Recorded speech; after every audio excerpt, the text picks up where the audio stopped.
क्या डिसीजन था चेंज करने का? मुझे ये जॉब लग ही नहीं रही है। पहले क्यों लिया था? चैलेंजेस तो हर फील्ड में रहते ही हैं। ऐसे तो सारे सिविल सर्वेंट बोलते हैं। हमेशा से ऐसा ही काम करना चाहती थी। मेल डोमिनेटिंग सोसाइटी है। ये वाली ऑफिसर कॉम्पिटेंट नहीं है। राइट पर्सन कौन है जिनको अप्रोच करना है? डोगरी और पहाड़ी गोजरी मिक्स्ड है। फिर परेशान करने आ गए बच्चे। आपको नशे से दूर रहना है। सारे लोगों से आपका सुनता रहता हूँ कि जब मैं जम्मू जाती हूँ मुझे कोई पहचानता नहीं। Hello everyone, my name is Wesley Bhatt. Welcome back to my another episode of Exceptional Journey by Wes. आज हम एक बार फिर आप लोग के लिए एक पॉडकास्ट लाए हैं।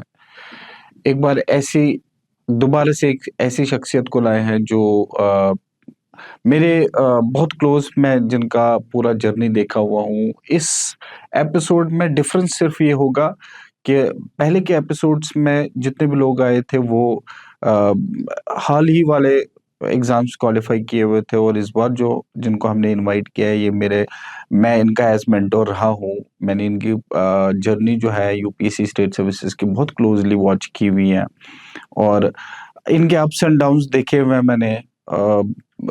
जो शुरुआत 2017 16-17 से इन्होंने की थी, फिर सिलेक्शन तक मैं इनका पूरा प्रोसेस देखा हुआ हूँ। क्या अप्स रहे हैं, क्या डाउन्स रहे हैं, इन्होंने अपने आप को कैसे पेशेंटली इस एग्जाम्स को क्वालिफाई किया है। जिनकी मैं आज बात कर रहा हूँ वो उनका नाम आरुषि सब्रवाल है। जम्मू के रहने वाले हैं, और इनका 2023 में क्वालिफाई हुआ है state services with rank 13th। Welcome to my podcast Aarushi. Welcome, thank you so much. हमने आपको बहुत शॉर्ट नोटिस पे इनवाइट किया और आपने हमारा इनविटेशन एक्सेप्ट किया। Thank you so much. बहुत शुक्रिया sir, it's my privilege to be here today. मैं आरुषि, जैसे मैं अभी आपके इंट्रोडक्शन में बता रहा था कि आपका जो जर्नी सिविल सर्विसेज का सफ़र रहा है बहुत आसान रहा नहीं है। इसमें full of ups and downs मेरे खुद के विटनेस्ड किए हुए हैं, क्योंकि मैंने आपको मेंटोर किया है, और आप बेसिकली जम्मू के रहने वाले हैं। सबसे पहले आपसे जो मेरा क्वेश्चन होगा वो ये है कि आपका जो अर्ली एज का जो एजुकेशन रहा है, कैसे आप पले बड़े हैं जम्मू में, और फिर सिविल सर्विसेज की शुरुआत, जो आपका प्रिपरेशन का सफर है, ये कैसे शुरू हुआ है? शुरुआत का टाइम कैसे हुआ? तो सर, मेरा जन्म जम्मू में ही हुआ है, जम्मू शहर में। और जो मेरी प्राथमिक शिक्षा है, जो तालीम है, फर्स्ट से लेकर 12th स्टैंडर्ड तक, वो जम्मू से केसी पब्लिक स्कूल से हुई है। उसके बाद मैंने बीटेक किया है electronics and instrumentation Jammu university से। और उसके बाद कह सकते हैं थोड़ा सा मेरे को इंक्लिनेशन था, मेरी मदर द्वारा कि इंक्लिनेशन था कि मुझे सिविल सर्विसेज करना चाहिए। मतलब आपने जो ग्रेजुएशन में आपने इंजीनियरिंग की है। अब इंजीनियरिंग जनरली हम ये देखते हैं कि आजकल के बच्चे क्या करते हैं अब, कि वो ग्रेजुएशन ह्यूमैनिटीज़ के कोई सब्जेक्ट्स रखते हैं, और फिर उनको पता होता है कि उनको यूपीएससी या स्टेट सर्विसेज जैसे एग्जाम में आना है। आपने इंजीनियरिंग की, फिर उसके बाद अपनी, क्योंकि मुझे याद है कि जब आप अपने मदर के साथ आए थे, मैं इस पूरे पॉडकास्ट के बीच बीच में आपकी मदर का जिक्र करता रहूंगा कि कैसे वो मेरे पास आते रहे, उनके साथ मेरा इंटरेक्शन आपके प्रिपरेशन को लेके कैसे होता रहता था। बट आपने इंजीनियरिंग जैसा सब्जेक्ट चूज किया, बट ये पता था आपको कि आपको करना सिविल सर्विसेज की तैयारी है?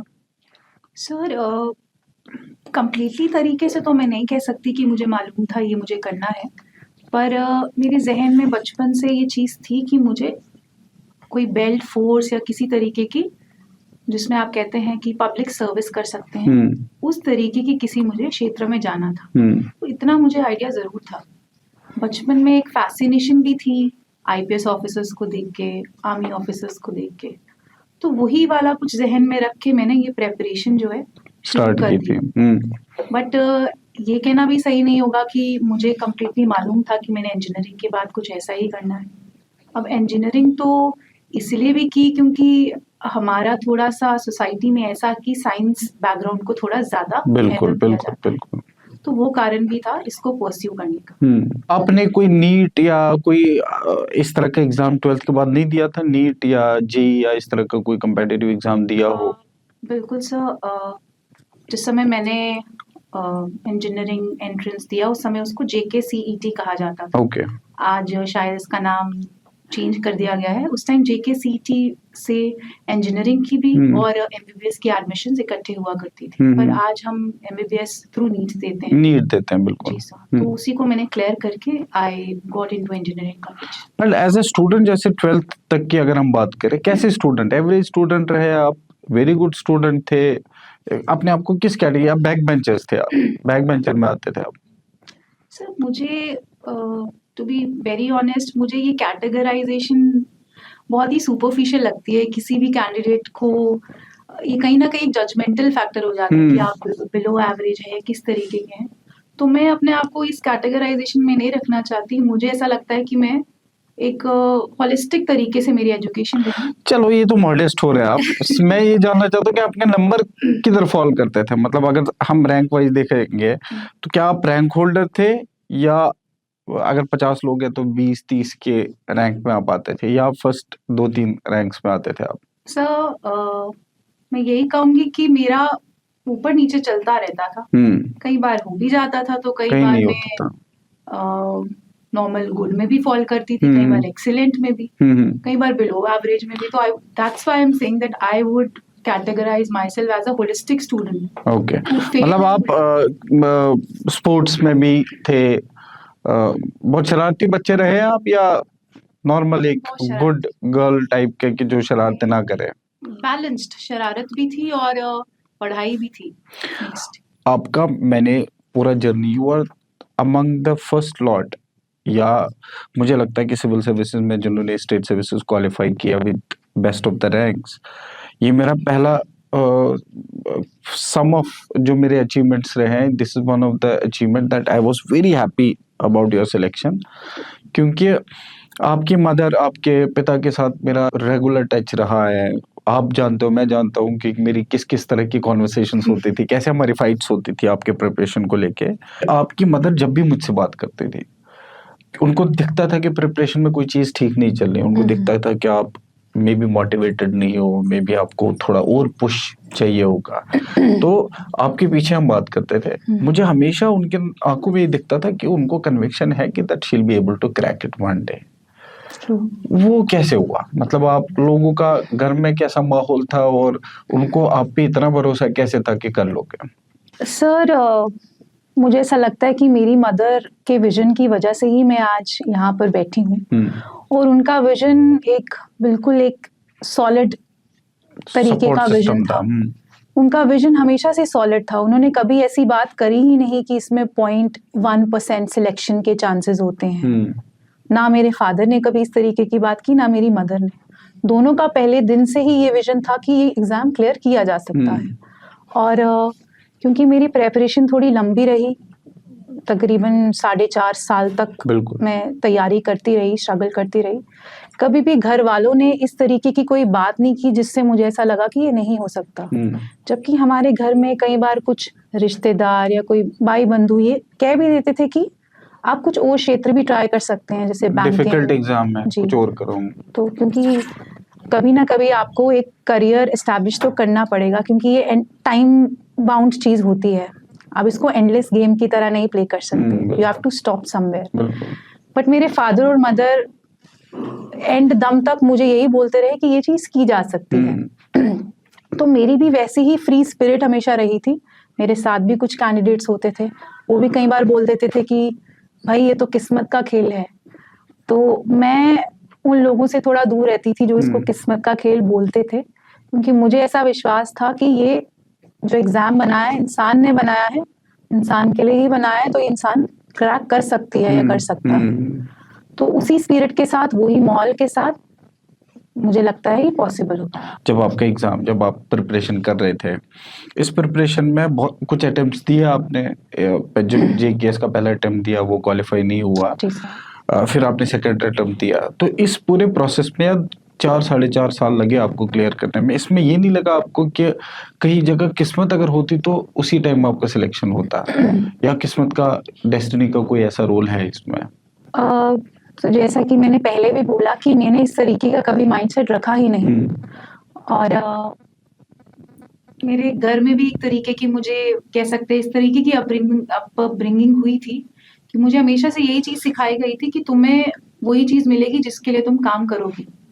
तो ये किस्मत वाला कॉन्सेप्ट मैं आज भी उतना विश्वास नहीं करती हूँ। हो सकता है कुछ परसेंट तो फैक्टर प्ले कर सकता है। जैसे मेरे साथ ये हुआ था कि जब मैंने जेकेएस का मेंस लिखा था तो मुझे 102 डिग्री बुखार था। अच्छा, ओके। पर विल पावर ऐसी थी कि वो बुखार उस वक्त महसूस नहीं हो पा रहा था। दवाइयाँ चल रही थी लेकिन तैयारी भी चल रही थी। ये वो वाला अटेम्प्ट है जिसमें आपने क्वालिफाई जिसमें किया मैंने था। क्वालिफाई किया। और जैसे थोड़ा सा मैं कहती हूँ, अगर जैसे आप बात कर ही रहे हैं, तो जब मैंने GS2 का एग्जाम लिखा था तो मैंने बाई चांस अपना रोल नंबर गलत लिख दिया journals था। पे लिख दिया था। तो उस वक्त मुझे हल्की सी एंग्जाइटी हो गई थी और एंग्जाइटी 3 के 3 घंटे मेरे साथ रही। मुझे ऐसा लगा कि अब तो मेरी गए। शीट ही नहीं रहेगी, ये तो कुछ और रोल नंबर आ गया। और मुझे एंग्जाइटी रिजल्ट तक रही है कि मेरा वो एक पेपर जो है खराब हो गया। तो मुझे तब थोड़ा सा लगा था कि किस्मत ने मेरा साथ नहीं दिया। लेकिन जब रिजल्ट आया तो किस्मत ने साथ दिया, क्योंकि मुझे शायद भगवान को भी ये पता था कि इसने जो मेहनत की थी। She deserves that. तो उस पेपर में कितने अच्छे नंबर थे आपके? उस पेपर में थोड़े से कम नंबर रह गए, पर उतने कम नहीं जितने आप एक्सपेक्ट कर रहे थे। It was a good score. It was 105.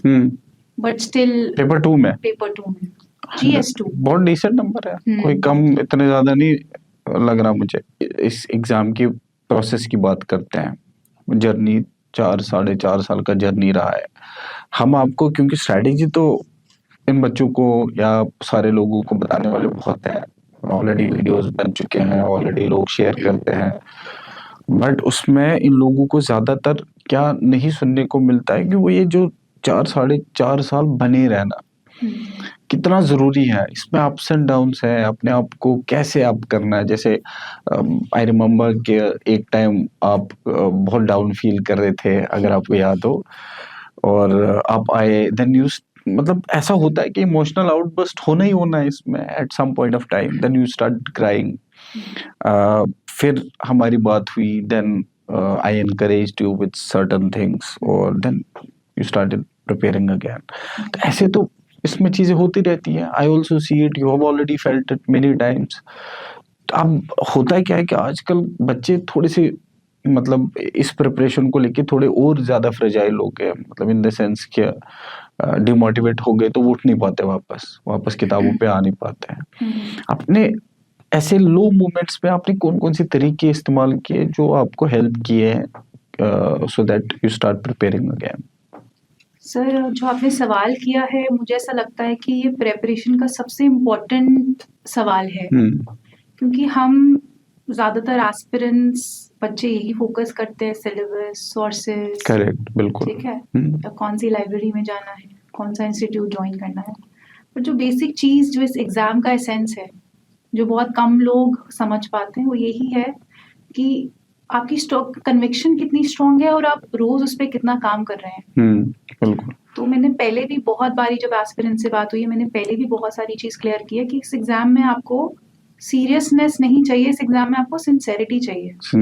Seriousness हर एक को है कि मैंने एग्जाम क्लियर करना है। सिंसेरिटी सिंपली मीन्स कि आपको रोज ये चीज करनी है। सीरियसनेस होता है कि हफ्ते में एक दिन आप कर रहे हो सीरियस होकर पढ़ाई, पर सिंसेरिटी मीन्स जैसा भी आगे पीछे माहौल चल रहा है, आपको वो चीज करनी है कंसिस्टेंटली, आपको करते रहना। जैसे अभी आपने वो रोने वाली बात करी, तो एक ऐसी थी जब मुझे प्रीलिमिनरी क्वालिफाई करना सबसे बड़ा टास्क लग रहा था, और मेरी मदर ने बड़ा ऐसे लाइट मोड में मुझे बोला कि तुम प्री ही क्वालिफाई कर लो, किसी को बोलने लायक रहेंगे कि चलो मेंस लिखा हमारी लड़की ने, है ना। पर ऐसा उस टाइम ताना तो नहीं लगा कि यार, थोड़ा सा मुझे बुरा भी लगा, और मुझे ऐसा सच में लगा कि अब तो इज्जत पे बात आ गई है कि प्री ही क्वालिफाई नहीं हो रहा। तो उस टाइम ये एक मे बी आपकी मदर की स्ट्रेटेजी थी आपको थोड़ा उकसाना, क्योंकि जैसे मैंने बोला कि the way she spoke about you, आपकी प्रिपरेशन में कभी भी मैं और 1-to-1 कितनी बार बैठे हैं, यू ऑल्सो रिमेम्बर इट, कि कितनी बार बैठे हैं हम, और लगातार उन्होंने मुझे आपके प्रिपरेशन के बारे में, वो टेस्ट हुए, लगातार विजिट करना, पूछना कैसा क्या चल रहा है। मुझे कभी भी ऐसा नहीं लगा ऑनेस्टली कि उनको किसी सूरत में डाउट है कि आप नहीं करोगे। कब करोगे, कितना टाइम लगेगा, ये तो उनको पता नहीं था, बट आप कर लोगे ये उनको पता था। तो हो सकता है उकसाने वाली चीज हुई हो कि उन्होंने थोड़ा इंस्टिगेट किया हो कि ताकि आप और थोड़ा सा सीरियस लो इसको। यू नेवर नो, उनकी अपनी राइट। स्ट्रेटेजी थी। उस टाइम एक, जैसा मैं कह रही थी, उस टाइम इस तरीके का फेज आ गया था, जैसे आपने रोने वाली बात एक बारी कही तो, और मैंने सिंसेरिटी की बात करी, तो मेरा रोना और सिंसेरिटी बड़ा पैरेलली चल रहा था। वो ऐसा रहा था कि मैं अपना ऑप्शनल भी पढ़ रही हूँ और मेरे आंसू भी टपक रहे हैं, मैं फिर भी पढ़ रही हूँ। तो आगे पीछे लाइब्रेरी के बच्चे एक्चुअली में सोच रहे हैं कि इसका कुछ दिमाग तो कुछ अलग ही जोन में जा रहा है, बट वो एक ऐसा फेज था कि मुझे लगता है वो एक, आई वुड से, मेरा लाइफ चेंजिंग एक्सपीरियंस रहा। उस time I did not break. मुझे रोना भी आ रहा था कि मैं इतना नीचे, जिसको बोलते हैं ग्राउंड लेवल, 0 पे आ चुकी थी। जब आप प्री नहीं क्लियर कर पाते, आप ग्राउंड लेवल पे ही होते हैं ऑलरेडी। तो वही कॉन्फिडेंस एकदम 0, लेकिन पढ़ रही हूँ, देख रही हूँ कि चलो कोई बात नहीं, इस वक्त थोड़ा और नए तरीके से, नए नजरिए से पढ़ते हैं। तो वो रोना भी चल रहा है और पढ़ाई भी चल रही है। देखो, मैं आपको बता रहा हूँ कि पैरेलली ना, जब आपने तैयारी शुरू की उस टाइम बहुत सारे बच्चों ने शुरू किया था, और बहुत सारे बच्चों का हुआ नहीं, कुछ बच्चों का सिलेक्शन हुआ उस बैच में, उसके बाद बैच में। तो मैंने वो ट्रांजिशन देखा। मैंने ये देखा कि ऐसा नहीं है कि ये रोने वाले सिर्फ आप थे, ऐसा पैरेलली ना दूसरे साइड में और भी लोग थे। क्योंकि एग्जाम इस लेवल तक लेके जाता है कि आपके पेशेंस की, जो आपने कभी सोचा ही नहीं हो कि इस मेरे पेशेंस का इतना टेस्ट किया जाएगा, उतना लेता ही है। जो अगेन मैं बोल रहा हूँ कि एज ए स्टूडेंट मैंने आपको वो फ्रेश एक चार्म देखा कि एक बच्चा जो ग्रेजुएशन के आखिरी साल में है, मदर के साथ आई हुई है, एनरोलमेंट किया कि जम्मू में। मुझे ये भी याद है कि आपकी मदर ने ये बोला कि मैं यहाँ क्यों कराऊं इसका, दिल्ली में क्यों ना कराऊं। और मैंने आपकी मदर को ये उस टाइम बड़ी conviction, I was also learning things, मैंने बड़ी कन्विक्शन के साथ उनको बोला कि हालांकि मैं यहाँ सेटअप नया वो है, मैं अभी कुछ चीजें हैं ऐसी है कि जो मैं वहां से ला रहा हूँ, इन बच्चों को हेल्प करूंगा, मैं I will be able to deliver. I remember this, I said it very clearly कि मैं करूंगा।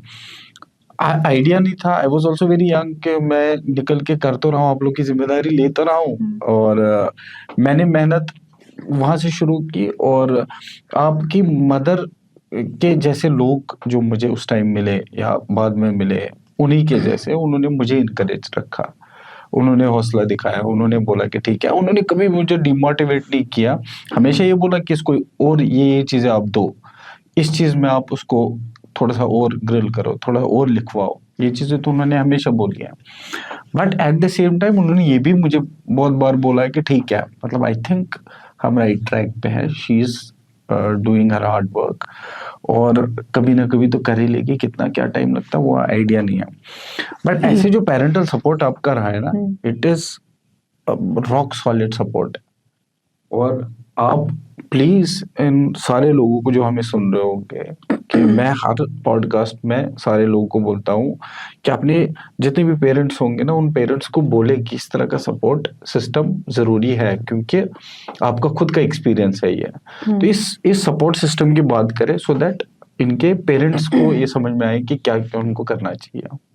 डेफिनेटली, जो सपोर्ट आपने बात करी, अब जैसे मैं सिंगल चाइल्ड हूँ पेरेंट्स की, उसके बावजूद भी पेरेंट्स ने इस तरीके का पेशेंस लेवल दिखाया एंड तक, जो कि आई थिंक एक एवरेज फैमिली मेंबर के लिए पॉसिबल नहीं होता है। क्योंकि जिस सोसाइटी में हम रहते हैं, अब जैसे लाइफ के हर फेज होते हैं, मैरिजेबल एज भी एक चीज़ है कि आपको राइट टाइम पे you should get married, or you should think about the next phase, or if you do not clear the exam you can think of pursuing higher studies or some other exam. तो लेकिन मेरे parents का vision और साथ ही साथ उनकी patience and तक मेरे साथ रही, कि मैं 26 साल की भी होगी लेकिन मेरे घर में कभी 26 साल तक ये बात नहीं हुई कि you need to get married. हाँ, मतलब कोई ऐसा स्ट्रेस टाइप का उन्होंने एटमॉस्फेयर कभी क्रिएट ही नहीं किया। नहीं, मतलब कि जब तक मेरा मतलब एक पॉइंट पे उन्होंने कहा भी था, बट उस लेवल का स्ट्रेस नहीं था। लेकिन 26 साल तक मैं कह रही हूँ, मुझे कभी घर वालों से ये सुनने को चीज कभी नहीं मिली। So I want to hats off to my parents patience level की वो इस लेवल तक रुके। तो मुझे ऐसा ये लगता है कि जितने भी पेरेंट्स हैं, खासतौर पे गर्ल चाइल्ड के पेरेंट्स, कुछ लेवल की पेशेंस लेवल हर पेरेंट्स को भी और उनके सिबलिंग्स को भी और उनके जो आसपास जो उनके सपोर्ट सिस्टम है उनको रखनी पड़ेगी। और मैं ऐसा बिल्कुल ये नहीं मैसेज देना चाह रही कि you have to delay your marriage और डिले अदर प्लान्स। आप वो भी साथ साथ में कर सकते हैं, अगर आपको लगता है आप कर सकते हैं कर लीजिए, क्योंकि बहुत सारे मेरी एज की लड़कियां हैं या मेरे से बड़ी भी हैं जिन्होंने, बहुत सारी एग्जाम्पल है जिनका 9th मंथ था, उनका डिलीवरी डेट क्लोज था, लेकिन उन्होंने इंटरव्यू भी दिया और क्लियर भी किया। तो मैं कोई ऐसी अलग सी स्टूडेंट नहीं हूँ, मेरे से ज़्यादा हार्डशिप्स में लड़कियों ने क्लियर किया है। तो अगर आपको लगता है कि आप मैरिज के साथ भी पढ़ सकते हैं तो आप करिए, नहीं कर सकते तो कुछ वक्त आप ले सकते हैं घर से, लेकिन आप बहुत सिंसेरिटी से फिर पढ़ाई करिए। इसको बिल्कुल भी एक फॉर ग्रांटेड अपॉर्चुनिटी नहीं लीजिए, क्योंकि मैंने एक टाइम पे लड़ाई करके भी ये पढ़ाई करी थी। जब मुझे ऐसा लगा कि घर वाले थोड़ा सा बीच में, जब उनको लगा कि भाई मुझसे कुछ नहीं हो रहा है, तो उन्होंने मुझे बोला कि you can get married now. तो उस टाइम पे मैंने बहुत लड़ाई करके इस पढ़ाई को परस्यू किया। मतलब आपको अपने जो एम था, जो एम्बिशन था, उसको प्रोटेक्ट ऑफ कोर्स हर सूरत में करना ही था, और वो डिटर्मिनेशन तो हमेशा रहा है आपका। ये जो आपने ये बोला कि एक लड़की एज अ गर्ल, क्योंकि सिंगल चाइल्ड रहे आप, ग्रेजुएशन के बाद इमीडिएटली विद इन, आप ड्यूरिंग ग्रेजुएशन ही आपने तैयारी शुरू की थी, और तब से मैं आपको जानता हूँ। ये चैलेंजेस एज अ गर्ल तो इंसान फेस करता ही है, क्योंकि एक लड़का अगर तैयारी कर रहा है, एक लड़की तैयारी कर रही है, एक लड़की की तैयारी में कुछ चैलेंजेस ऐड ऑन होते ही होते हैं, जैसे मैरिजेस है, स्ट्रेस लेवल तो बढ़ता रहता है, सोसाइटी है, बहुत सारी ऐसी चीजें जैसे मैंने शेयर भी की हैं कुछ चीजें। तो ऐसे कोई चैलेंजेस आपने फेस किया अपार्ट फ्रॉम ये मैरिज का, कि as a girl, as a single child, during your preparation कोई ऐसे चैलेंजेस और फेस किया आपने? To be honest, I think I am very privileged कि मैं इस तरीके की मेरी अपब्रिंगिंग हुई कि मुझे जेंडर डिफरेंसेस कभी मालूम नहीं पता लगे। मुझे नहीं पता था कि गर्ल्स को इस तरीके से बिहेव करना है या इस तरीके से काम करना है और बॉयज़ को इस तरीके से। और रही जो आपने स्ट्रेस की बात करी, मुझे कई बार लगता है बॉयज़ को भी बहुत स्ट्रेस होता है। जैसे हमारे समाज में एक अनएम्प्लॉयड लड़की को एक्सेप्ट कर सकते हैं, पर लड़के को नहीं किया जाता है आमतौर पर, तो उनका स्ट्रेस भी एक अलग तरीके का है। तो we can't deny that fact. तो इस तरीके का तो मुझे ऐसा नहीं लगा कि मैरिज वाली जो आपने बात करी, वो मुझे एक छोटे पॉइंट पे पेरेंट्स ने जस्ट एक हल्का सा, कहते हैं कि जस्ट एक हल्का सा पॉइंट बोला कि now you should get married. मैं उसमें भी बहुत सीरियस हो गई कि no, I have to clear this exam, I know I will clear this year, as soon as my result comes, आप मेरे को you get me married to anybody of your choice. मैं इतने तक रेडी थी। तो चैलेंज बीइंग अ गर्ल मुझे नहीं लगता कि कुछ तरीके का है, क्योंकि मैंने उस तरीके का कभी माइंडसेट रखा ही नहीं कि we are different. So I but कभी इस प्रिपरेशन में खुद को सेल्फ डाउट्स तो नहीं आए कि यार बहुत अटेम्प्ट दे दिए, बहुत टाइम लगा लिया? क्योंकि मुझे मालूम है कि इस पूरी जर्नी में बहुत सारे लोग आपको बोलने वाले हैं कि नहीं कर पाओगे, हो नहीं सकता, उसका नहीं हुआ, इसका नहीं हुआ, लोग इंटेलिजेंट लगने लगते हैं। तो इन सारी चीजों से कभी सेल्फ डाउट तो नहीं आपको लगा? कोर्स एक सेल्फ डाउट, एक सेंस ऑफ इनसिक्योरिटी तो रहती ही है, पर ऐसा भी है कि वो ही चीज आपका फ्यूल का काम भी करती है। अगर आपकी लाइफ बिल्कुल स्मूथ हो, आपको किस तरीके का सेल्फ डाउट हो ही नहीं, तो आप ये चीज कभी करेंगे ही नहीं। जब मैं स्कूल में थी तो मुझे एक तरह की इनसिक्योरिटी हो जाती थी कि कई बच्चे मुझे ट्रोल करते हैं, may be about my parents और एनीथिंग सुपरफिशियल, तो मैं इनसिक्योर रहती थी। और यही कारण था कि मैं उस समय मैंने डिसाइड कर लिया था कि I am not going to allow anybody else to decide my worth based on my appearance. तो मैं एकदम से फिर पढ़ाई की तरफ हो गई थी कि अब मैं कुछ इस तरीके का पढ़ाई करूंगी कि पीपल स्टार्ट, मतलब उस तरीके का एक वो आ गया था मुझे, सेल्फ डाउट की वजह से एक फ्यूल बन गया था कि now people will accept me based on my qualities और my kind of work which I perform. तो ये सेल्फ डाउट और इनसिक्योरिटी भी ज़रूरी है। हाँ, एक्चुअली मतलब एक इंसान को बनाने के लिए क्रिटिसिज्म झेलना और फिर सेल्फ डाउट से निकलना ये इम्पोर्टेंट है। जब आपने 2021, 22, 23 में फिर आपका रिजल्ट आया, रिजल्ट जैसे ही आया, क्योंकि आप हम सारे लोग ईगरली वेट कर रहे थे किधर कौन सी लिस्ट में किस जगह पे आप हो। तो मुझे तो मेरे साइड की स्टोरी पता है कि I was hoping and praying for your name there in the list. जब आपको रिजल्ट पता चला, आपने अपने पेरेंट्स के साथ कैसे शेयर किया, क्या माहौल था उस टाइम? मेरा रिजल्ट मेरे पेरेंट्स ने मेरे साथ शेयर किया। I do not remember the exact date, but 21 जनवरी को रिजल्ट आए थे। और 21 जनवरी को ही लास्ट इंटरव्यू भी हुआ था। और मेरे एक नोन थे जो लास्ट इंटरव्यू जिनका शायद इंटरव्यू भी लास्ट हुआ था। उन्होंने बोला था कि बस हमारा इंटरव्यू अभी कोई 9, सवा 9 बजे खत्म हुए हैं, और तकरीबन 2 या ढाई घंटे के अंदर रिजल्ट्स आ गए थे। तो कुछ एक मेरे को अंदर से इस तरीके की एंग्जाइटी हो रही थी कि मैं उस दिन जल्दी सो गई और अपने फोन स्विच ऑफ कर लिए मैंने सारे। और सुबह कोई 4:30-5 बजे के करीब हमें किसी का कॉल आया। I am very thankful to that person. Probably that person was from he was a reporter something.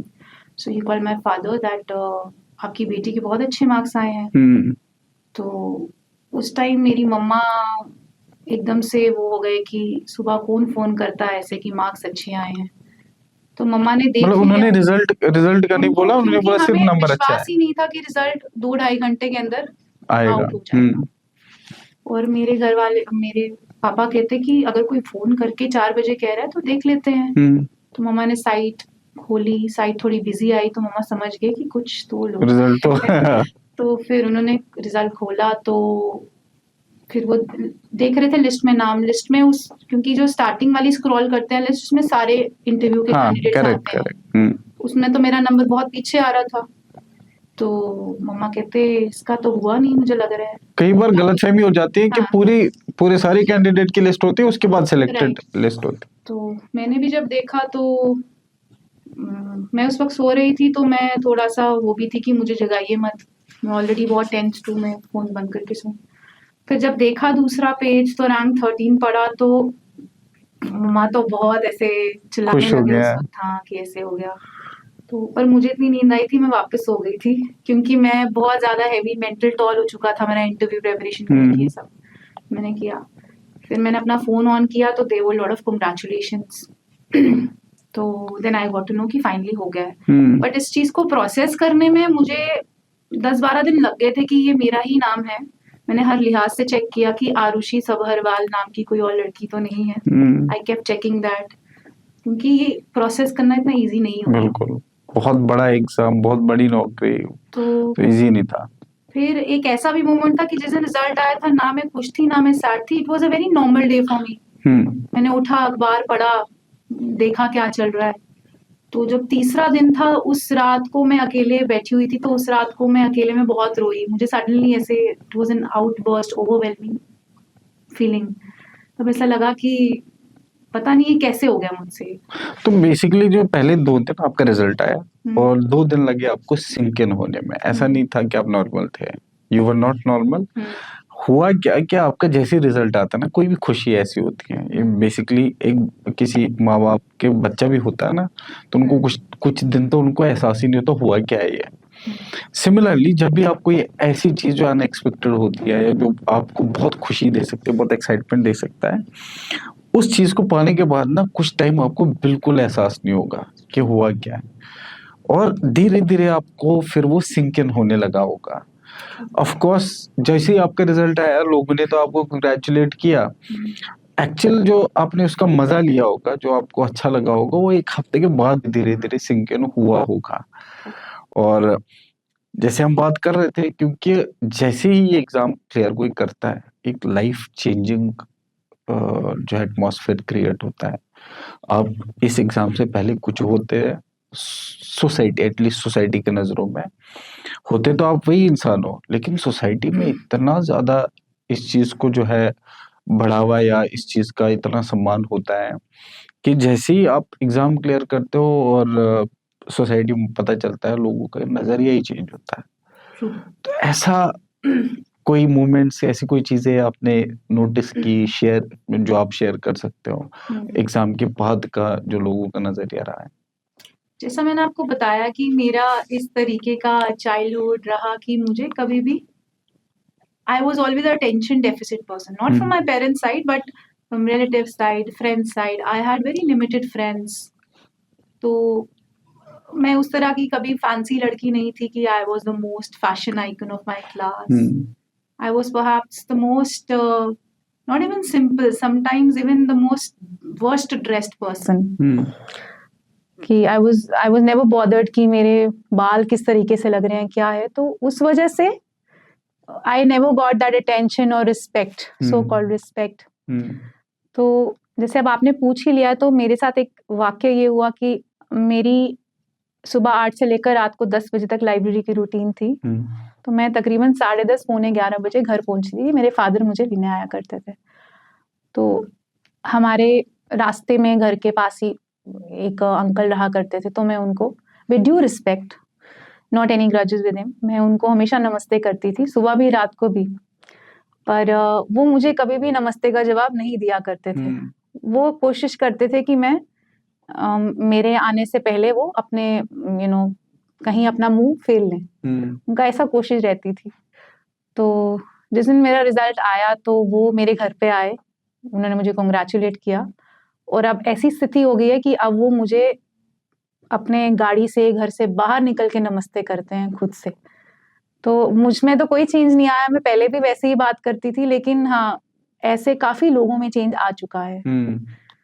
जो मतलब होना तो नहीं चाहिए नॉर्मली, बट क्योंकि सर्विसेज का चार्म एक एडिशनल एक चार्म होता है इन सर्विसेज में, कि लोगों के नजरों में आप बिल्कुल ओवरनाइट चेंज हो जाते हो और वो डिफरेंटली बिहेव करते हैं। ऐसे तो सारे सिविल सर्वेंट बोलते हैं कि रिजल्ट से पहले कोई बात नहीं करता था, या रिलेटिव्स कुछ होते हैं वो आगे पीछे नहीं आते थे, जैसे रिजल्ट आया वो घर से नहीं निकलते हैं, इतना ज्यादा प्यार देने लगे हैं। क्योंकि इन सर्विसेज में अक्सर चीज होती है कि आपका ओवरनाइट आपका पूरा ऑरा चेंज हो जाता है, और लोग आपको, अगर हो सकता है कुछ लोग सीरियस नहीं ले रहे हो, उसके बाद आपको सीरियस लेने लगते हैं। तो that authority, that power is there in these services.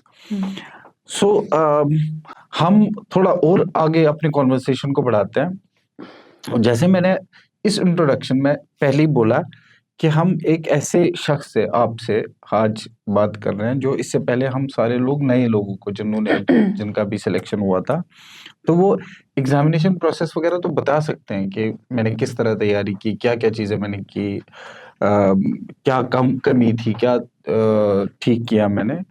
But क्योंकि आपका, मेरा ख्याल है 2 साल आपको इन सर्विसेज हुए हैं, 2 साल हुए हैं, और आपका सेकंड पोस्टिंग है। आप मोंगरी एंड जो है दूसरा Pancheri reason, Pancheri and Mongri reason के आप तहसीलदार हैं। पहला ये पूछना चाहूंगा कि जैसे बहुत सारे जो एस्पिरेंट्स होंगे जिनको आइडिया नहीं होगा, हायरार्कियल आइडिया भी ज्यादा होता नहीं है, तो आपको रिपोर्ट कौन करते हो और आप किनको रिपोर्ट करते हो एज ए तहसीलदार? तहसीलदार हमारा जो है रेवेन्यू राजस्व डिपार्टमेंट का एक बहुत अहम, कह सकते हैं, पिलर है। ACR जो आपको रिपोर्ट करते हैं। तो रेवेन्यू डिपार्टमेंट में जो तहसीलदार हैं, वो अगर तो उनके ऊपर अथॉरिटी SDM भी हो सकती हैं, और कई बार असिस्टेंट कमिश्नर ऑफ रेवेन्यू भी होते हैं। तो हमारा जो रिपोर्टिंग अथॉरिटी हुआ है assistant commissioner of revenue, ACR। तो उसके ऊपर हमारे आते हैं डेप्यूटी कमिश्नर, जिसको हम DCP बोलते हैं। तो आपका और आपके नीचे जो आपको रिपोर्ट करते हैं वो कौन लोग होते हैं? सर, अगर रेवेन्यू डिपार्टमेंट की हायरार्की की बात की जाए तो ये लंबरदार चौकीदार, जो हमारे महकमे के आंख और कान का काम करते हैं, वहां से शुरू होता है, जो फील्ड रिपोर्टिंग DC करते हैं। उसके ऊपर हमारे पटवार हल्का, पटवारी जिनको हम आमतौर पे बोलते हैं, उसके बाद हमारे जो आते हैं वो है गिरदावर, फिर उसके ऊपर हमारे आते हैं नायब तहसीलदार, फिर उसके ऊपर तहसीलदार। तो आपका क्योंकि सेकंड पोस्टिंग है आरुषि, आप जहाँ आज के दिन में आप एज तहसीलदार हैं, मैं समझता हूँ एक रूरल एरिया है, इतनी ज़्यादा अवेयरनेस होती नहीं है। और बीइंग अ गर्ल, मतलब मैं इस सोसाइटी का ही रहने वाला हूँ, मुझे आइडिया है कि एक मेल डोमिनेटिंग सोसाइटी है, let us just accept that. आप as a girl, young girl, आप जाते हो और एज एज तहसीलदार उस रीजन में जाते हो, अपनी तहसील में जाते हो, उससे पहले कोई लड़की वहां रही है एज तहसीलदार? नहीं सर, नहीं द रही है। First time. You are the first girl there. तो उस तरीके से कैसे रिएक्ट किया लोगों ने जो आपके पास आए हैं? हेजिटेशन है?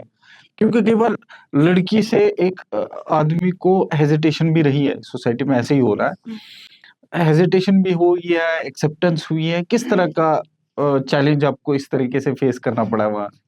सर पहली बात तो ये कि वहाँ पे मुझे एवरेज लोग तहसीलदारनी कहते हैं, तहसीलदारनी? तहसीलदारनी कहते हैं, हाँ। छोटे बच्चे भी कहते हैं। हाँ। और आपने कही एक्सेप्टेंस की बात, जब मैंने वहाँ ज्वाइन किया था तो आमतौर पे आपके महकमे के ऑफिशियल्स ही लोग रहते हैं, लेकिन जब मैंने ज्वाइन किया था मुझसे मिलने के लिए बहुत सारे लोग आए थे, because for them it was first time कि कोई विमेन वहाँ पे चेयर पे आ रही है, तो उन्होंने उसको बहुत रेडिली एक्सेप्ट करा।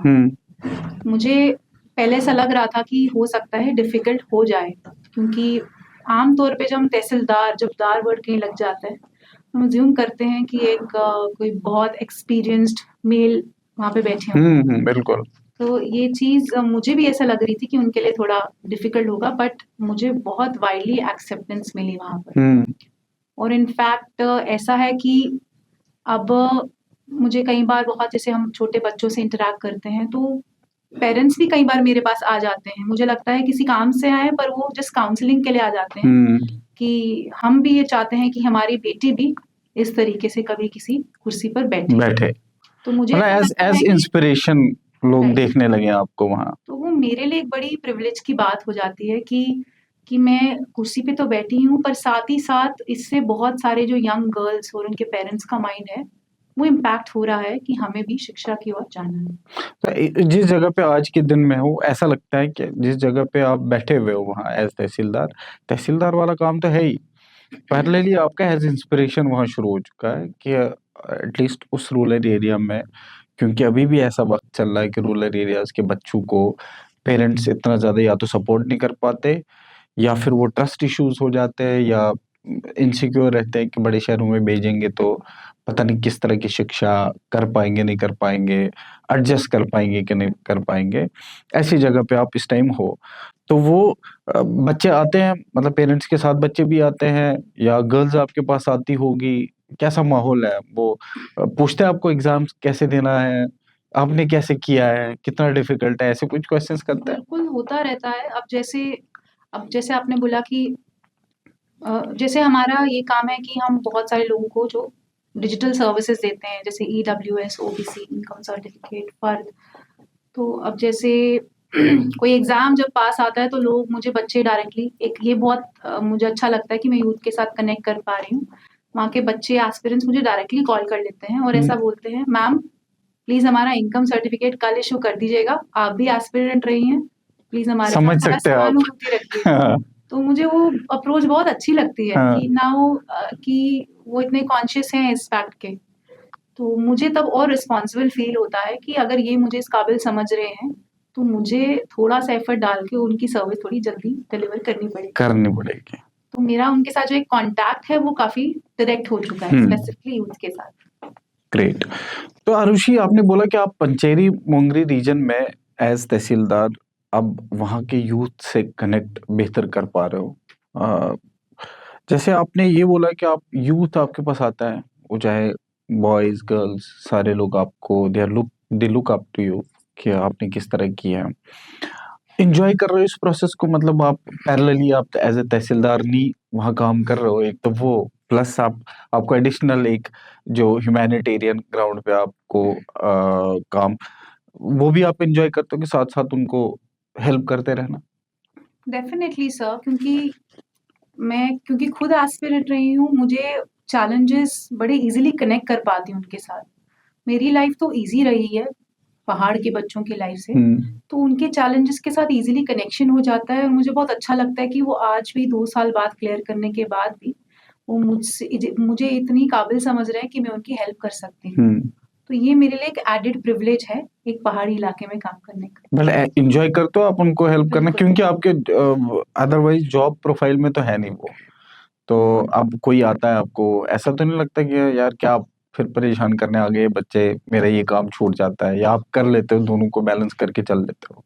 मुझे स्टार्टिंग में ऐसा हो रहा था कि मुझे बहुत सारे मैसेजेस का फ्लड आ रहा था। जिस दिन रिजल्ट क्लियर हुआ तो जैसे हमारा लिंक्डइन, फिर उसके बाद टेलीग्राम पे बहुत सारे मैसेजेस आ रहे थे मुझे। मैं पहले भी कनेक्टेड थी बच्चों के साथ।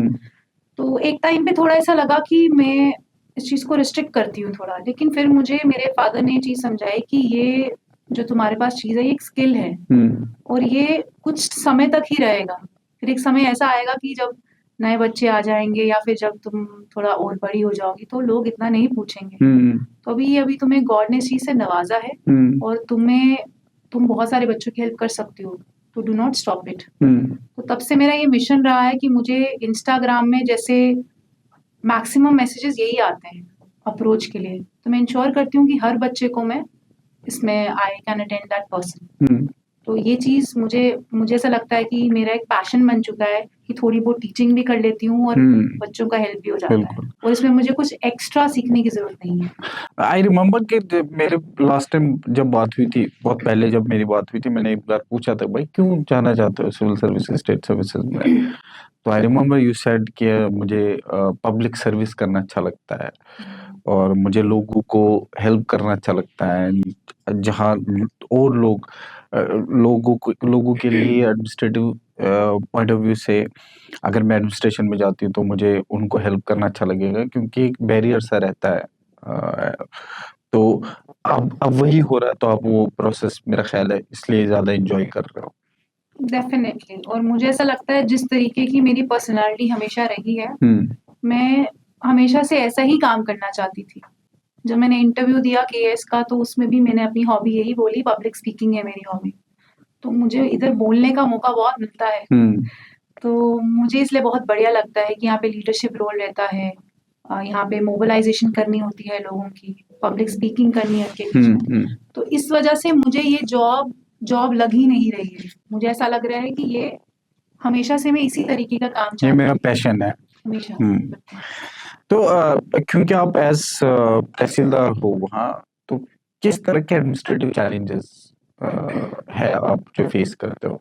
देखिए, चैलेंजेस तो हर फील्ड में रहते ही हैं, लेकिन क्योंकि ये मेरी फर्स्ट मतलब ये मेरी ऐसे सेकंड पोस्टिंग है, लेकिन फील्ड वाइज ये मेरी फर्स्ट पोस्टिंग है। उसमें कुछ स्पेसिफिक चैलेंजेस तो ज़रूर होते हैं। जैसे पहला चैलेंज जो मुझे लगता है कि जो हम जिस डिपार्टमेंट में हैं, रेवेन्यू डिपार्टमेंट, ये आमतौर पे पटवारी द्वारा कहा जाता है कि पटवारी कहते हैं कि एक समंदर है रेवेन्यू, यहाँ पे आप रोज नई चीज सीखेंगे। तो यहाँ पे मैं अभी मान लीजिए पहला कोई कानून सीख ही रही होती हूँ तो मुझे आधे घंटे बाद कुछ नई तरीके की चीज मिलती है। तो रेवेन्यू को सीखना समझना एक तकनीकी काम है, तो इसके लिए आपको बहुत ज्यादा पेशेंस, बहुत ज्यादा हार्डवर्क लगता है। तो मुझे स्टार्टिंग में थोड़ा वक्त लग रहा था इस चीज को समझने में। इनफैक्ट अभी भी मुझे रोज नई चीजें सीखने को मिलती हैं, कभी लॉ एंड ऑर्डर इश्यूज, कभी किसी तरीके का हो सकता है कोई माइन्यूट प्रोटेस्ट, ये चीजें जो है मुझे लगता है हाँ, इसके लिए नए नए कानून आपको रोज अपडेट रहना पड़ता है। तो और जो दूसरी चीज मुझे खास तौर पे लगती है वो है हमारा जबान, लैंग्वेज। मैं पूछना ही चाह रहा था ये जी। तो अब ऐसा था कि मैं बचपन से लेकर हाई क्लासेस तक अंग्रेजी और हिंदी इन्हीं पे ज्यादा जोर दिया। और क्योंकि मेरी एथनिसिटी पंजाबी थी तो मैं पंजाबी बोल लेती थी और समझ लेती थी, लेकिन डोगरी तो मैं समझती थी, लेकिन उस तरीके की फ्लुएंसी नहीं थी मुझे। मैं कई बार डोगरी बोलती हूँ तो मेरी पंजाबी के लफ्ज जो है उसमें उतर आते हैं। लेकिन जब आप सिविल सर्वेंट बनते हैं तो ये सब आपको अपना चाइल्डहुड या फिर अपना जो आपकी ये कमियां हैं इसको आपको इम्प्रोवाइज करना ही पड़ेगा, अदरवाइज आप लोगों के साथ कनेक्शन डायरेक्टली स्टैब्लिश नहीं कर पाते, क्योंकि ये मैकेनिकल काम नहीं है, इसमें आपने लोगों के साथ जुड़ना है, उनको मोबिलाइज करना है। नेल्सन मंडेला जो है वो कहते थे कि अगर आपको लोगों से जुड़ना है सबसे बेहतर तरीका है कि उनकी ही जुबान में बात करो। तो मैंने ये चीज सीखी थी, गांधी जी भी ऐसा कहा करते थे, तो मैंने वहां पे जाकर पहाड़ी जबान जो है सीखी। बेशक ये चैलेंज था, थोड़ी बहुत पहाड़ी लैंग्वेज, जो हम उस एरिया को भोमाग भी कहते हैं। तो भोमागी जो है डोगरी और पहाड़ी गोजरी मिक्स्ड है, तो थोड़ी बहुत गोजरी भी बोल लेती हूँ, थोड़ी बहुत पहाड़ी भी। और मतलब इतना आपको आता है कि ताकि आप अंडरस्टैंड कर सको, अगर कहीं पर कम्युनिकेट करना पड़े तो कर सकते हो आप। डोगरी भी, तो अब मैं 7 से 8 जबानें बोल लेती हूँ। बट एक चीज आप मुझे बताओ, क्योंकि आप रेवेन्यू डिपार्टमेंट में हो और हमारे यहाँ जम्मू कश्मीर में इन पर्टिकुलर कि आप हिंदी और उर्दू, मतलब नॉर्मली कश्मीर रीजन में उर्दू सिखाई जाती है, जम्मू में हिंदी। और जब आप रेवेन्यू रिकॉर्ड्स देखते हो तो एक साइड में मेरा ख्याल है उर्दू में भी लिखना पढ़ना ये सारा आना चाहिए, या अगर कश्मीर रीजन का तो उसको हिंदी भी आना चाहिए। तो क्या सजेस्ट करते हो कि बच्चे को जिसको उर्दू आती है उसको हिंदी सीखनी चाहिए, जिसको हिंदी आती है उसको उर्दू पहले से? इसलिए नहीं क्योंकि आपको उस टाइम कोई जरूरत होगी, इसलिए क्योंकि जब आप एडमिनिस्ट्रेटर बनते हो तो आपको तब जरूरत पड़ेगी। बिल्कुल। अब जब मैंने पढ़ाई करी तो मैंने, जब हमारा ऑप्शनल होता है जबान चूज करने का, मैंने संस्कृत पढ़ी। उस समय संस्कृत मुझे बहुत भा रही थी कि मैं संस्कृत समझूंगी। तो जबकि मेरे घर में मेरे जो दादाजी और मेरे नाना जी थे वो उर्दू जबान में बात करते थे, तो उर्दू की ग्रामर मेरे पास थी, मतलब मेरी जबान में उर्दू के लफ्ज निकलते थे, परंतु मैं लिख नहीं पाती थी और पढ़ नहीं पाती थी। तो इसको हमेशा मैंने निग्लेक्ट किया, क्योंकि जब आप सिविल सर्विसेज का एग्जाम भी दे रहे हैं तो उर्दू इतना मायने नहीं रखता। लेकिन जब मैं सर्विस में आई, केवल रेवेन्यू की बात नहीं है, यहाँ पे जो आज कहीं भी रिपोर्टिंग होती है, चाहे वो एसएचओ के दफ्तर से हो रही हो, या जितने भी जो पुराने बुजुर्ग जैसे बात करते हैं यहाँ पे, तो वो उर्दू के उसमें लफ्ज होते हैं, और कई बार वो जो दरखास्त भी लिखते हैं हमारे दफ्तर में उर्दू में ही होती है। उस समय मुझे लगा कि ये तो उर्दू अब सीखने के बिना कोई चारा नहीं है, तो मैंने उर्दू जो है वो सीखी है। और ये रेवेन्यू की उर्दू और आम उर्दू बड़ी अलग मुझे पता है, बिल्कुल अलग है। और वो उर्दू मतलब नॉर्मल उर्दू पढ़ने वाले भी नहीं पढ़ पाते। हाँ, तो पटवारी जो लोग लिखते हैं, खासतौर पे वो पटवारी जो बहुत समय से इस क्षेत्र में है, उनकी उर्दू तो समझना एक बहुत बड़ा चैलेंज अपने आप में है।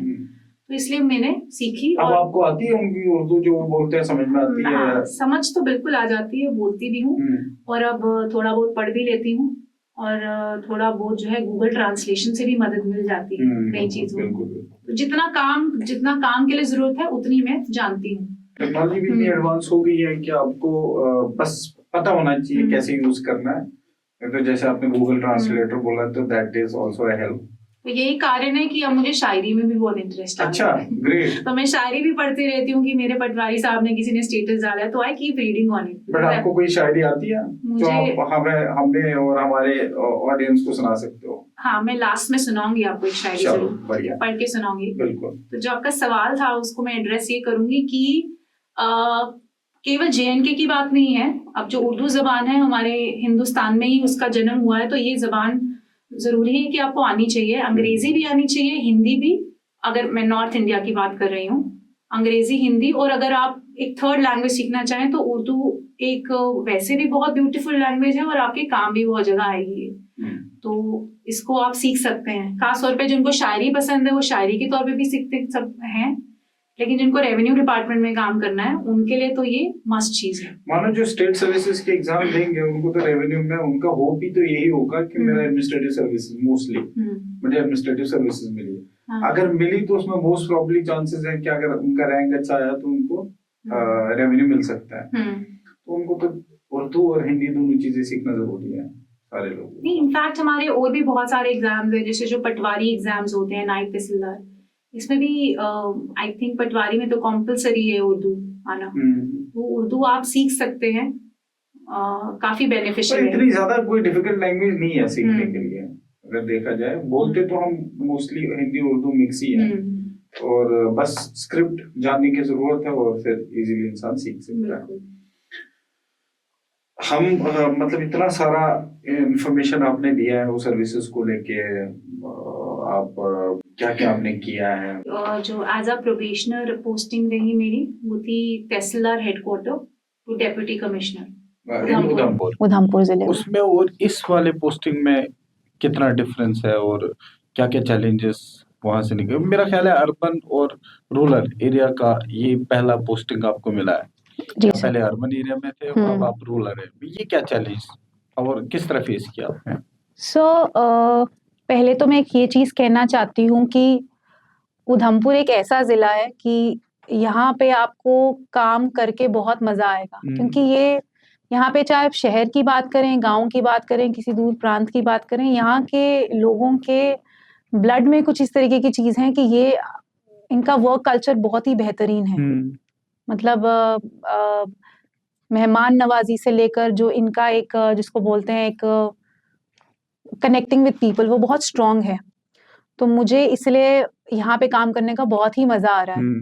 ठीक है, जब मैं अर्बन में थी तब भी बहुत मज़ा आया और रूरल में तो बात ही बहुत बढ़िया है। तो जब मैं तहसीलदार हेडक्वार्टर थी तब मैंने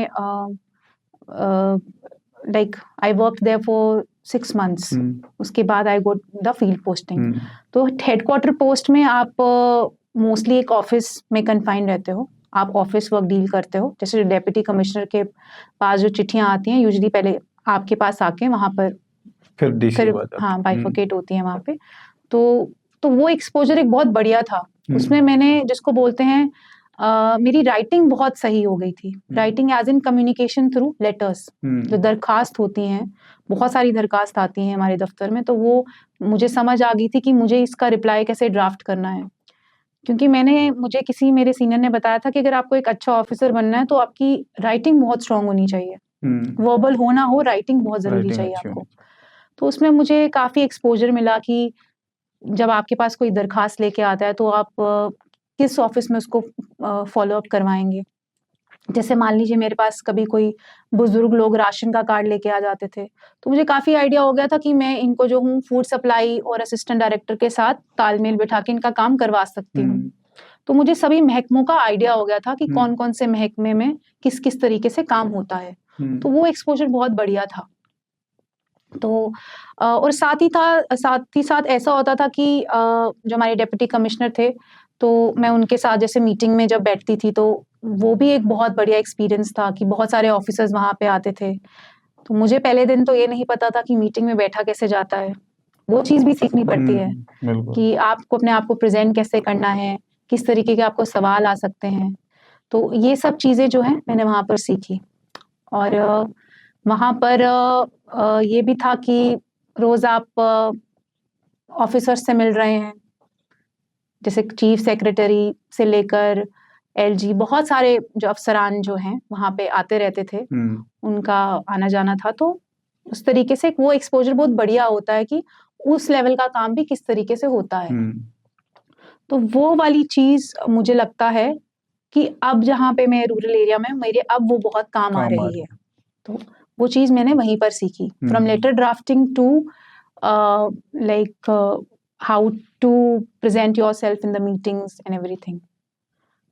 तो जब रूरल एरिया में आई तो वहां पे एक बहुत ज्यादा डिफरेंस था। रीजन बीइंग कि अब यहाँ पे फुल अथॉरिटी जो है, मुझे एक अथॉरिटी से काम करना था। वहां पे I had lot of I would say reporting authorities above मी। यहाँ पे ऐसा था कि उस अथॉरिटी को फाइनली अप्लाई करने का मौका था कि जो चीज सीखी है। तो जैसे कुछ चैलेंजेस तो यहाँ पे थे कि जैसे ये तकरीबन 55 किलोमीटर दूर है उधमपुर, मेन उधमपुर से, तो वो वाले चैलेंजेस तो थे। लेकिन एक फायदा ये भी था कि अब आप जो इतने साल से, जैसे हम एस्पिरेंट सोचते हैं हम देश की सेवा करेंगे या जो भी उनके एस्पिरेशंस हैं, उसका आप अमल में ला सकते हैं इस फील्ड में आकर। तो ये चीज वही कोशिश करी कि जो चीज पहले एग्जाम के दौरान सीखी थी और जो हेडक्वार्टर में जो सीखी उसको मैं अमल में लाऊं। तो ये चीजें मुझे डिफरेंस लगी। और I don't think there is any urban rural thing. नहीं, अर्बन रूरल एज इन क्या आप एक ऐसी सोसाइटी में, जिस सोसाइटी में शायद एजुकेशन थोड़ी बेटर होती है, लोग को पता है कि किन से बात करनी है, कौन सी चीजें कहाँ करनी है। रूरल एरियाज में होता है क्या कि उनका अवेयरनेस कम होती है, उनको ऑफिसर्स की पहचान नहीं होती, उनको ये नहीं पता होता कि हम एक राइट पर्सन कौन है जिनको अप्रोच करना है। I just want to make a point. You said कि ऑफिसर की पहचान नहीं होती। मुझे ऐसा लगता है कि जब मैं जम्मू जाती हूँ मुझे कोई पहचानता नहीं है, लेकिन जैसे ही मैं उधमपुर और अपने वर्क प्लेस में एंटर करती हूँ मुंगरी एरिया में, तो वहां पे हर कोई पहचानता है कि ये तहसीलदार नहीं मैं मैडम आपको है। एक चीज और तो बता दूं, पीपल एक्चुअली रिकॉग्नाइज देयर हाँ बिल्कुल, ऑफिसर्स। मेरा पॉइंट यही था कि देखो हम जब भी हमने आपको इनवाइट किया था उससे पहले, क्योंकि एज मेंटोर में रहा हूँ, तो I keep that this thing also कि आप कहाँ हो आजकल, क्या कर रहे हो, मैं आपको फॉलो करता हूँ। तो मैं बहुत सारे लोगों से आपका सुनता रहता हूँ, मतलब यू हैव दैट वाइब, एक पॉजिटिव एटीट्यूड, लोगों के लिए अच्छा करना, अच्छा सोचना। देखो देर सवेर ये लोगों में ये पॉजिटिविटी तो चली जाती है, और जब आप पॉजिटिव हो के लोगों का हेल्प करते हो, लोगों का काम करते हो, तो नेचुरली वो उधमपुर क्या, वो जम्मू, जम्मू से क्या, जम्मू कश्मीर, जम्मू से कश्मीर से पूरा इंडिया, पैन इंडिया आपका वो एक नाम जा सकता है जब आप अच्छे पॉजिटिव एटीट्यूड से। आई बिलीव मैंने जितने लोगों से सुना है काफी चेंजेस आप कर रहे हो। जो जो आपकी जुरिडिक्शन में काम आता है वो आप तुरंत कर देते हो। लोगों का सुनते हो, लोगों के साथ बैठते हो, विजिट्स करते हो, ये सारी चीजें आप कर रहे हो। And then you are also helping these kids जो तैयारी कर रहे हैं, करना चाहते हैं, पेरेंट्स को आप मिलते हो। That entire positivity is there in your region. ये मतलब मेरे लिए भी एक संतुष्टि है कि जो आपने सोचा था 4 साल, 5 साल, 6 साल पहले, जो आपने एक विजन अपने में रखा था कि मुझे ये करना है, यू आर फाइनली देयर, और वो सारी चीजें आप ऐसे ही कर रहे हो। तो ये सारे एस्पिरेंट्स को तो वैसे भी एक मैसेज है ये सारे लोगों के लिए कि एक विजन और मिशन लेके आप चले थे, और वो विजन और मिशन पे आप काम कर रहे हो अपने आज के जहाँ जिस जिस डिस्ट्रिक्ट में हो आप, उस जगह पे। तो आई हैव नो डाउट कि आपका जो है सफर यहाँ से जस्ट शुरू हुआ है, और आप बेहतर से बेहतर करते जाओगे, अपने लिए भी, लोगों के लिए भी। हम आरुषि से जानना चाहते हैं कि आपका आगे का सफर क्या, मतलब एग्जैक्टली कौन कौन सी चीजों में आप अच्छा करना चाहते हो, कौन कौन सी चीजें आपको लगती है कि ये स्कोप ऑफ इम्प्रूवमेंट इसमें और है, I will contribute there in the society. Sir, जैसे मैंने पहले भी बहुत बारी इस बारे में सोचा था कि आखिर कोई ना कोई क्षेत्र तो ऐसा होता ही है जिसमें हम काम करना चाहते हैं। तो मेरा एक पर्सनल जो बड़ा क्लोज था वो था एजुकेशन और हेल्थ सेक्टर के प्रति, क्योंकि मेरे को ऐसा लगता है कि अगर ये 2 सेक्टर्स में सुधार आ जाता है तो आप बाकी सारे सेक्टर्स में भी एक रिपल इफेक्ट देखते हैं। बिल्कुल। तो मेरी पर्सनली कोशिश, जैसे जहाँ पे अभी मेरा वर्क प्लेस है वहां पे भी यही कोशिश रहती है कि मैं इन दोनों सेक्टर्स को, इन पे मेरी नजर हमेशा बनती रहे।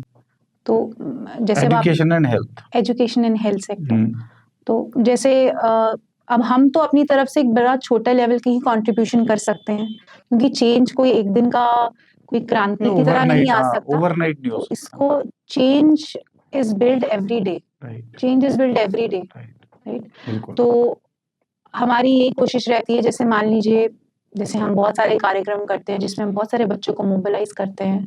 जैसे एक नशा मुक्त उधमपुर करके एक कार्यक्रम था, तो हम उसमें ये करते हैं, मेरी हमेशा कोशिश रहती है कि हेल्थ वालों को और एजुकेशन को कंबाइन करके हम कुछ प्रोग्राम करवा रहे हैं। तो नशा मुक्त में जैसे हमने यही किया कि हमने बहुत सारे बच्चों को इनवाइट किया। हमने जो हमारे वहाँ पे PHC है, प्राइमरी हेल्थ सेंटर, वहाँ पे उनको बुलाया, और जितने भी बाकी भी जो अफसरान और जो मुलाजिम थे अन्य जो विभागों के, महकमों के, उन सभी को बुलाया, वहां पर सबकी एक इंटरेक्शन कराई कि किस तरीके से आपको नशे से दूर रहना है। तो मुझे लगता है वो बड़ा इम्पैक्टफुल हो जाता है। तो इसलिए मेरी कोशिश रहती है कि हेल्थ और एजुकेशन वालों को हमेशा साथ में लेकर प्रायोरिटाइज किया जा सकता है, जो इसी से मेरा ख्याल है हमारी सोसाइटी जो अपलिफ्ट होगी, लोगों को एजुकेशन आएगी, हेल्थ अच्छी रहेगी, तो चीजें धीरे धीरे, इंफ्रास्ट्रक्चर, बाकी सारी चीजें धीरे धीरे फिर डेवलप होती जाएगी। बहुत सारा आपने शेयर किया, बहुत सारी चीजें आपने शेयर की, ऐसी ऐसी चीजें शेयर की हैं जो मेरा ख्याल है बहुत सारे स्टूडेंट्स को नहीं पता। तो वो चाहे आपका जॉब प्रोफाइल के बारे में, एज तहसीलदार क्या काम है, हेडक्वार्टर में आपने क्या किया है, आपका विजन क्या है, फर्दर आपकी पोस्टिंग्स है। जैसे मैं आपको एक और क्वेश्चन आपकी जो है उस टाइम जब आप प्रिपेयर कर रहे थे उस टाइम की स्ट्रैटेजी के बारे में पूछना चाहता हूँ। बट मैं उससे पहले आपसे ये पूछना चाहता हूँ कि जैसे पोस्टिंग्स बहुत डिफरेंट होती है। आज कहीं हो, कल आप कहीं हो, अनप्रेडिक्टेबल होता है, पता होता नहीं है। तो बीइंग अ गर्ल कोई चैलेंज इसमें आपको फेस करने को मिलता है या आपको कोई चीज़ मेंटली प्रिपेयर्ड रखा है इस चीज़ के लिए आपने? सर मैं आपको पहले भी ये चीज़ जब मैंने शेयर की तो मैं इस चीज़ में मैं स्ट्रांगली बिलीव करती हूँ कि मैंने इस तरीके से सोचा ही नहीं है। क्योंकि अगर आप इस तरीके से सोचना शुरू करेंगे तो शायद फिर आपको चैलेंजेस नज़र आएँगे। तो मैं फ़िलहाल तो ऐसा सोच नहीं रही हूँ और अगर आप ऐसा सोचते हैं तो फिर होता ऐसा है कि आपको आगे-पीछे वाले लोग भी फिर रियलाइज़ेशन कराना शुरू कर देते हैं कि ये वाली ऑफ़िसर कॉम्पिटेंट नहीं है, probably because he is gender की है। तो अगर आपको किसी भी फ़ील्ड में काम करना है, आप उसमें मास्टरी हासिल कीजिए। तो जैसे मेरे फ़ादर ने मुझे गाड़ी सिखाई थी, तो गाड़ी सिखाते हुए उन्होंने मुझे पहला लेसन यही दिया था कि हमारे समाज में जब किसी लड़की की गाड़ी रुक जाती है कभी ट्रैफ़िक में बीच में, तो उसको एक सिम्पैथी देते हैं, चलो कोई बात नहीं लड़की थी। लड़की थे, हाँ। तुमने ऐसी गाड़ी नहीं सीखनी है कि कोई ऐसा वो ये बोले चीज़। तो उन्होंने यही बोला कि इसी तरीके से तुम्हें गाड़ी चलानी है without thinking about your gender कि अगर मेरी रुक भी जाए तो कोई बात नहीं मैं लड़की थी। ऐसी गाड़ी तुमने नहीं चलानी। नहीं चलानी। तो यही अप्रोच गाड़ी वाली अप्रोच मैं अपने ऑफ़िस वर्क में भी फॉलो ओवरऑल कर रही हूँ। जी। और मैं बहुत खुशनसीब हूँ कि मुझे इस तरीके की टीम मिली है, हेडक्वार्टर में भी और मूवी में भी कि मुझे बहुत वाइडली एक्सेप्टेंस मिली है और मैं अपने काम के लिए वहाँ जानी जाती हूँ। मैं एज़ माय जेंडर के through nobody knows me. People know me that I am doing my job and I know my job. Right. अब क्योंकि बहुत सारी बातें आपकी जॉब प्रोफाइल और बाकी सारी चीज़ों की हुई है, लेकिन हम आपको सुनेंगे, आपको देखेंगे वो जो मोस्टली एस्पायर कर रहे होंगे सिविल सर्विसेज, स्टेट सर्विसेज में जाने के लिए। बहुत सारी इन्फॉर्मेशन आपने पेरेंट्स के लिए भी दी है। बट एक चीज़ जो मुझे आपके बारे में पता है, जैसे हमने ये पहले ही अपने व्यूअर्स को बोला है कि मैंने आपको थ्रू आउट मेंटोर किया है।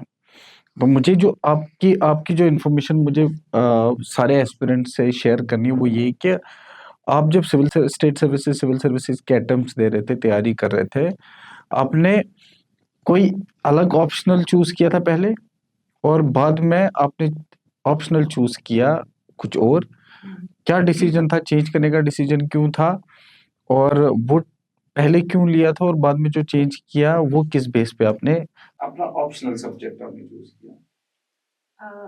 जी बिल्कुल, मेरा जो पहला ऑप्शन था जेके पीएससी और यूपीएससी में वो मैथमेटिक्स था। क्योंकि आपका तो बैकग्राउंड इंजीनियरिंग का जी। था, आपको लगा था कि आप मैथमेटिक्स में कंफर्टेबल हो।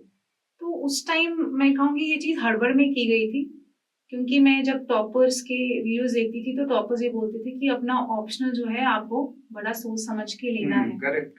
तो मैं उस वक़्त थोड़ी-सी जल्दबाज़ी फ़ास्ट सक्सेस के पीछे थी। मुझे ऐसा लगता था कि अच्छा मेरा ऑप्शन तो है मेरे पास, अब मुझे जीएस और एसए की तैयारी करनी है केवल बस। तो वो ज़हन में बात लेकर मैंने तैयारी करी थी कि मेरा ऑप्शन तो प्रिपेयर्ड है। तो जो सोच इतनी बढ़िया नहीं थी।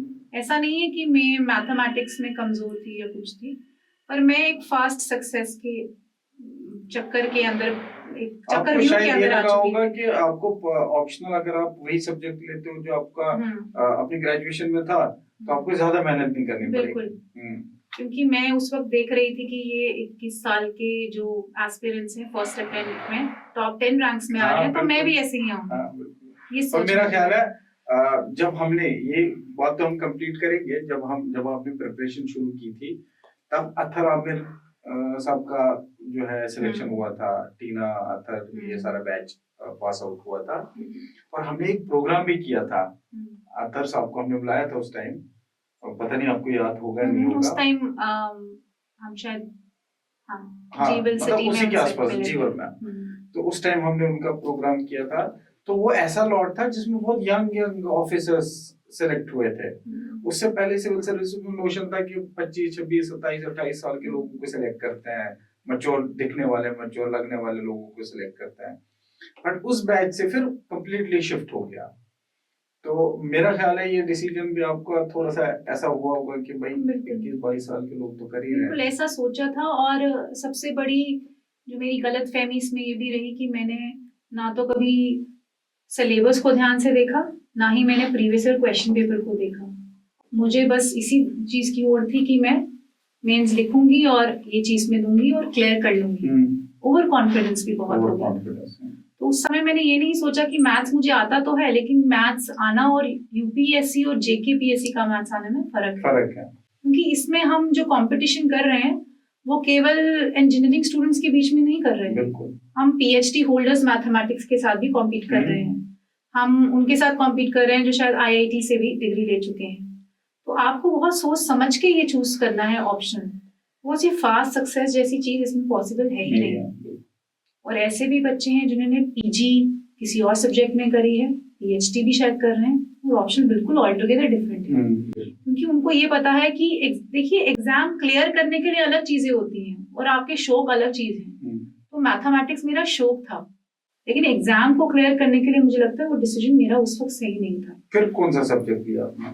फिर मैंने ज्योग्राफी, भूगोल जिसको हम हिंदी में कहते हैं, वो ऑप्शन लिया। और वो मैंने बिल्कुल सोच समझ के दिया। जब मैंने जीएस पढ़ा तो मैंने ये रियलाइजेशन की थोड़ा सेमी साइंटिफिक सब्जेक्ट है, ये मैं इजीली समझ सकती हूँ और इसको मैं रिप्रोड्यूस कर सकती हूँ एग्जामिनेशन पेपर शीट पे।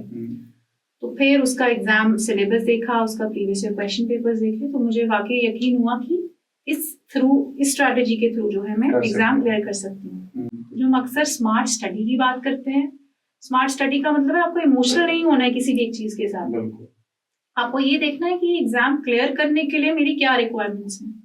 तो अपने आप को ओवर एस्टिमेट, ओवर कॉन्फिडेंट ना करिए कि मैं इंजीनियरिंग करके आई हूँ तो मेरा पीसीएम, मेरा फिजिक्स केमिस्ट्री मैथ्स तो दुनिया से बढ़िया है। ऐसा नहीं होगा। एग्जाम की जो रिक्वायरमेंट्स है उसको पहले समझिए, Aahista Aahista general studies cover करिए, आपका ऑप्शन ऑटोमेटिकली आपको जहन में समझना आना शुरू हो जाएगा कि कौन सा मैं ले सकती हूँ। तो आपने मैथमेटिक्स जैसे सब्जेक्ट पहले चूज किया, कितना टाइम आपने एक आधा अटेम्प्ट दिया था तब आपने चेंज किया? जी जी सर। तो जो आपने एक आधा अटेम्प्ट आपने पहले मैथमेटिक्स में दिया, आपको लगा नहीं it is not working for me, और फिर आपने ज्योग्राफी में, तो ये जो शिफ्ट होता है ना, नॉर्मली एक बच्चा बहुत ज्यादा डरता है इस चीज से। कहता है यार एक साल 1.5 साल तो लगा ही लिया मैंने, नया सब्जेक्ट पढ़ूंगा, बिल्कुल जीरो से शुरू करना है। तो ये जो डर नहीं लगा कि मैं यार चेंज करूंगी तो मैं तो इसमें तो कुछ तो पढ़ चुकी हूँ, मैं ज्योग्राफी पढ़ूंगी तो बिल्कुल ही नया सब्जेक्ट चूज करना होगा, तो वो डिसीजन कैसे लिया? सर इसमें ये बात थी कि जब मैंने ये डिसीजन, पहले जो मैंने डिसीजन लिया था हैफेज़ार्डली, उस वक्त तो मुझे समझ ही नहीं थी पूरे एग्जाम की, क्योंकि इस इम्तिहान को समझने में भी बहुत वक्त लगता है। उस वक्त मुझे पूरे प्रोसेस के बारे में पता ही नहीं था। मैं सीधा कोचिंग में आ रही थी, मैं जहन में सोच के बैठी थी कि मेरा ऑप्शन प्रिपेयर्ड है, यही सोच के बैठी। मैंने कभी शायद अपनी मैथ्स के नोट्स ज्यादा खोल के देखे भी नहीं। मैं ये सोच के बैठी कि मैं कॉलेज में तो 100 आउट ऑफ मतलब 90s में मार्क्स ला रही हूँ, तो इसमें भी वैसा ही होगा, कर लेंगे। तो मैंने उसको ध्यान दिया ही नहीं।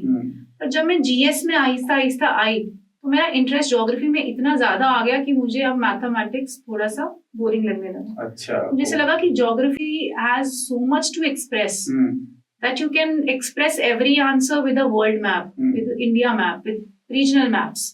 कि मुझे मैथमेटिक्स की इक्वेशंस थोड़ी कंपैरेटिवली ऐसा लगा कि भाई ये ज्यादा बेटर है और ये मेरे ओवरलैप कर रहा है जनरल स्टडीज में, तो इंटरव्यू में भी ये चीज काम आएगी आपके। तो मुझे वही चीज लगी कि इस वक्त मुझे थोड़ा स्मार्ट वर्क करना पड़ेगा और मैं इतना इमोशनल नहीं रही कि मेरे को उसके साथ स्टफ करना है। थोड़ा बुरा लगा था कि अगर 4 साल पढ़ा है तो ये कर लेते हैं, बट आपको ये ध्यान रखना है कि ये एग्जाम की रिक्वायरमेंट जो है आपको अपडेट होते रहना है साथ में। आपको जैसे ही लगता है ये चीज आपके लिए वर्क नहीं कर रही है, try to forget it, don't get emotional with it, क्योंकि अपने आप को अपडेट करते रहोगे, जो आउटडेटेड चीजें उसको अनलर्न करते रहो। But is that a process जो इजी है? तो है, आपने तो कर लिया है, बट मैं बात करता हूँ बच्चों से, नहीं हो पाता उनसे।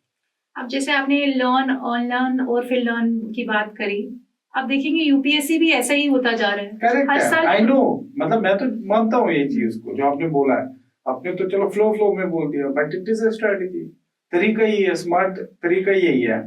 अब तो चलो आप जॉब में हो, आप अपना वो कर रहे हो, लेकिन इसको थोड़ा सा एक्सप्लेन करो आप बच्चों को कि जैसे अनलर्न क्यों करना है, लर्न क्यों करना है, या आगे क्यों बढ़ना है, क्योंकि फिर आपको नई नई चीजें इसमें होती है। तो यू प्लीज आप उनको बताएं कि जितने भी आपको सुन रहे होंगे कि आपको अटैच मत हो, जैसे आप बोल रहे हो कि आप पता चला कि ये तो है, ये तो अनलर्न करने की जरूरत थी, तो कैरी फॉरवर्ड कर लेंगे। मेमोरी भी तो एक, हमारे पास भी तो लिमिटेड मेमोरी है। सारी चीजें उल्टी सीधी भरेंगे तो फिर जो एक्चुअल चीज चाहिए होगी उसको भरेंगे कहाँ हम। तो इसका कारण मुझे एक्चुअली ये लगता है, आपकी बात सही है कि जैसा हमारा एजुकेशन सिस्टम है, बहुत जगह हम अभी भी रोड लर्निंग करते हैं। ऐसे तो हमारा एजुकेशन सिस्टम बहुत बढ़िया है, न्यू एजुकेशन पॉलिसी ने बहुत बढ़िया ऑलरेडी चेंजेस ला चुकी है, लेकिन अभी भी कहीं जगह जो है रोड लर्निंग जैसे प्राइवेट ट्यूशन में ये चीज करवाई जाती है। तो हमारे जहन में ये चीज आ जाती है कि हमें केवल ये 4 क्वेश्चंस लर्न करने हैं और इसी को रिप्रोड्यूस करना है पेपर में। लेकिन रियल लाइफ यूपीएससी एग्जाम ये चीजें बहुत डिफरेंट है इस पूरे थॉट प्रोसेस से। बिल्कुल। इसमें आपको केवल चीज पढ़ के वही चीज रिप्रोड्यूस नहीं करनी है, इसमें आपने उन चीजों का एप्लीकेशन भी करना है, और वो application has to be very smart. कई बार अगर आप जेकेएस यूपीएससी इनका अगर आप क्वेश्चन पेपर देखेंगे, कई बार क्वेश्चंस बहुत साधारण होते हैं, लेकिन हमने उसको इतना कॉम्प्लिकेटेड वे से पढ़ी होती है चीजों को कि हम पेपर देख के ओवरवेल्म हो जाते हैं, इमोशनल हो जाते हैं कि मैंने तो इस तरीके से पढ़ा था, ये क्वेश्चन तो किसी और तरीके से आ गया।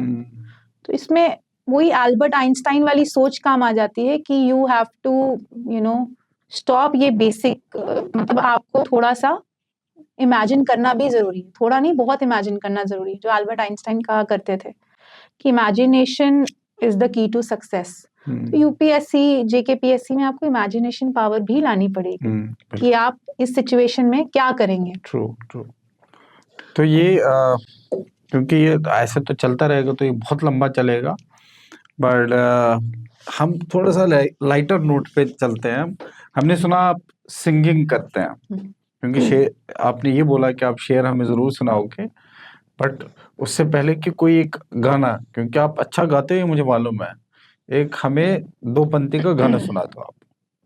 तो मुझे पुराने गाने पसंद है, तो हाँ बिल्कुल, पुराना गाना सुनाए।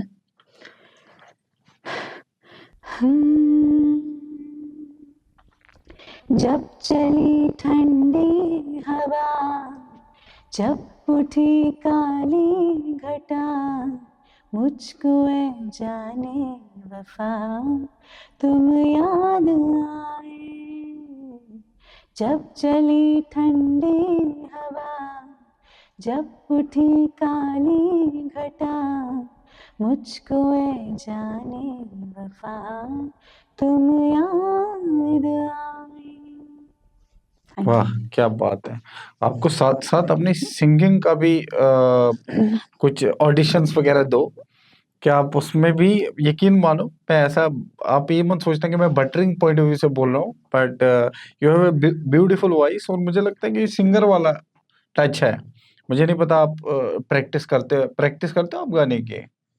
सर उतना तो नहीं, पर जहाँ पे मैं रहती हूँ तो कई बार वहाँ जो मतलब मौका मजा मिल आता है जाए आपको, तो गा लेते हैं।